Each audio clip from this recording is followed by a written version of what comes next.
actualité chaude. Je voulais faire tout un Kazakhstan qui s'est invité tout début janvier donc, dans l'actualité. Alors que c'est un pays dont on parle pratiquement jamais. On sait que c'est un pays où il y a des très importantes ressources naturelles. C'est un pays énorme, c'est un de ces États qu'on appelle des États continents. On a 2 700 000 km².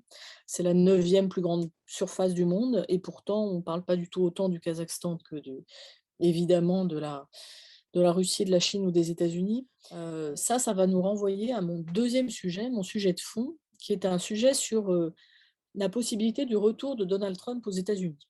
Alors ça, alors pourquoi est-ce que la transition fonctionne? C'est parce que je voulais dire qu'on a une diplomatie qui, à l'heure actuelle, est encore un peu brouillonne de la part de Joe Biden.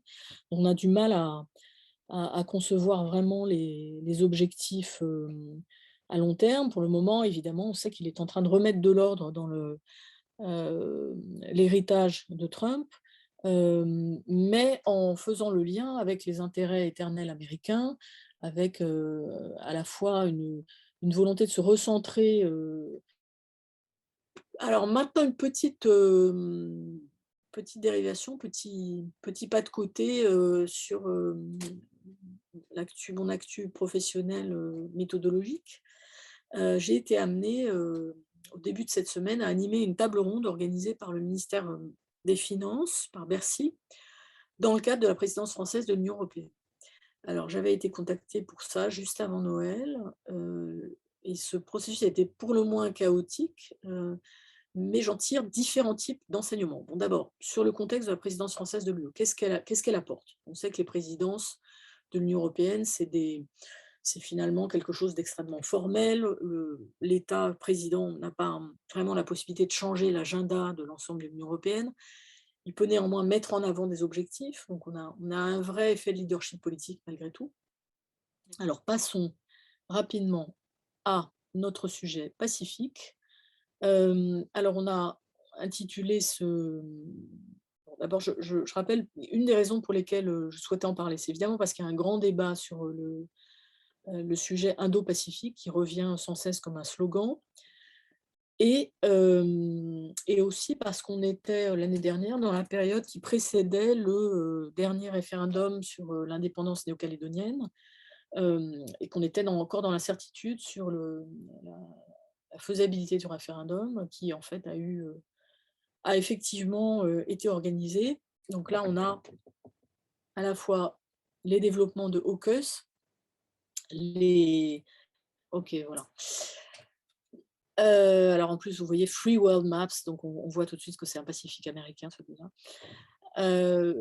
C'est intéressant d'avoir cette carte parce qu'elle nous décentre par rapport à notre propre vision planisphère qui en général est centrée sur l'Atlantique.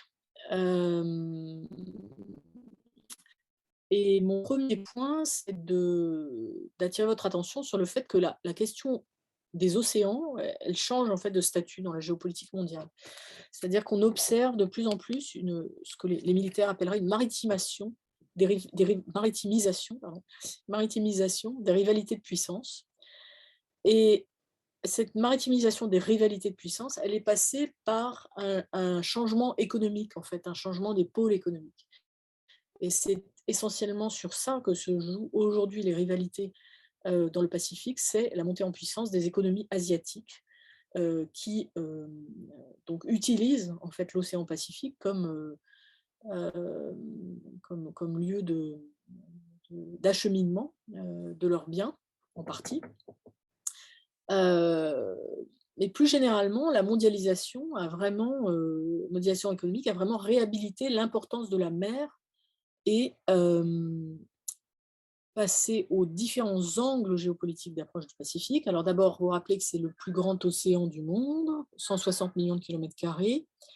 Il est large de 20 000 kilomètres au niveau de l'équateur et il couvre une superficie qui est le double de la surface de l'Atlantique. Donc en fait, les distances sont absolument énormes, les difficultés de navigation ont très longtemps été un frein pour le développement des échanges commerciaux dans le Pacifique.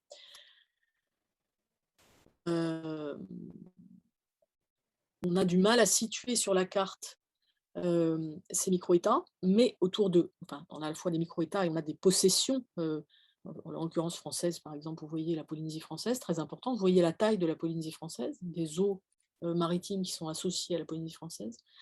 On a des enjeux, importants autour de toutes ces micro-terres qui sont de 2 natures. Alors, nature économique, c'est essentiellement des zones de pêche très importantes et du point de vue militaire, des zones de relais potentiels pour un éventuel, une éventuelle construction, d'alliances militaires pour, envisager d'éventuels conflits, à l'avenir.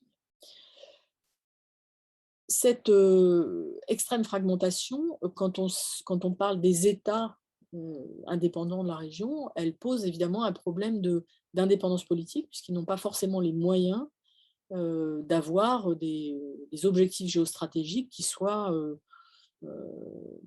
capables de challenger ceux des États-Unis ou de la Chine ou même de la France ou du Royaume-Uni. Une question sur, les enjeux entre, l'Australie et la Chine, donc quelles sont les relations entre ces 2 pays et quels sont notamment les intérêts de la Chine en Australie?